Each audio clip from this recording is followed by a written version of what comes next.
સુરત નવી સિવિલ હોસ્પિટલના resident doctor હર્ષ પંડ્યાના આપઘાત મામલે રેગિંગના આક્ષેપ બાદ 4 રેસિડેન્ટ ડોક્ટરોને 6 મહિના માટે સસ્પેન્ડ કરાયા છે. ત્યારે દુષ્પ્રેરણાના ગુનામાં તપાસ આગળ વધારવામાં આવી છે.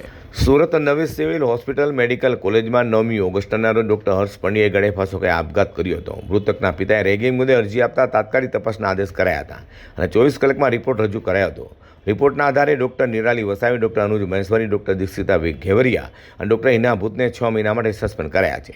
ત્યાં એસીપી ZR દેસાઈએ જણાવ્યું હતું કે શનિવારે મૃતકના પિતાની ફરિયાદના આધારે દુષ્પ્રેરણા એક્ટ હેઠળ ગુનો નોંધાયો છે. આ મામલે HOD અને ડીન વિરુદ્ધ પણ તપાસ હાથ ધરાશે. FSR રિપોર્ટમાં ડોક્ટર હર્ષ પંડ્યાએ ગળે ફાંસો ખાઈ આપઘાત કર્યું સામે આવ્યું છે.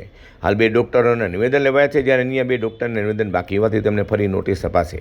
રિપોર્ટ અને નિવેદનોના આધારે આગળની તપાસ કરાશે અને તપાસ પૂર્ણ થયા બાદ આરોપીઓ સામે ધરપકડ સહિતની કાર્યવાહી કરાશે. ગઈ તારીખ 8 ઓગસ્ટ અને 9 ઓગસ્ટની મધરાતે સિવિલ હોસ્પિટલમાં R1 ડૉક્ટર હર્ષ પંડ્યા નાઓએ આત્મહત્યા કરેલ, જેની જાણ થતાં 9/8/2026ના રોજ ખડોદરા પોસ્ટે ખાતે અમત દાખલ કરવામાં આવેલ.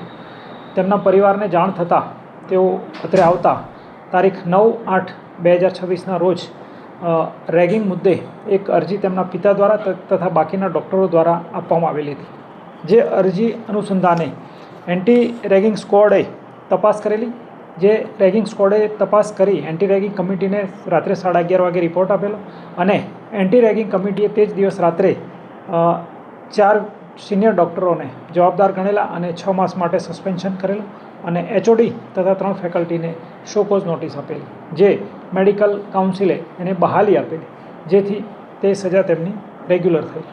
ત્યારબાદ બીજા દિવસે જે 9 વિદ્યાર્થીઓને રેગિંગ થયેલું તે લોકોની અલગથી ફરિયાદ દાખલ કરી ખડોદરા પોસ્ટે ખાતે ફરિયાદ દાખલ કરવામાં આવેલી છે, જેમાં 4 ડૉક્ટરોને નોટિસ આપવામાં આવેલી છે. ત્યારબાદ ડૉક્ટર હર્ષ પંડ્યાના પિતાજી ગઈકાલે અકસ્માત મોતના કારણે વિશેષ નિવેદન લખાવવા આવતા તેમણે પણ રેગિંગ કમિટીના રિપોર્ટ આધારે દુષ્પ્રેરણાના ગુનાની જાહેરાત કરેલી, જેના આધારે ગઈકાલ સાંજે કલાક 10:30 ખડોદરા પોસ્ટે ખાતે તેમની ફરિયાદ પૂર્ણ કરી રજીસ્ટર કરવામાં આવેલી છે અને આગળની કાર્યવાહી ખડોદરા પોલીસ સ્ટેશન દ્વારા કરવામાં આવેલી છે. બંને તપાસ હાલ PI NV ભરવાડ સાહેબ નાઓ ચલાવી રહેલ છે. હાલ તો નવી સિવિલ હોસ્પિટલ મેડિકલ કોલેજના ડોક્ટર હર્ષ પંડ્યા આપઘાત મામલે વધુ તપાસનો ધમધમાટ શરૂ થયો છે.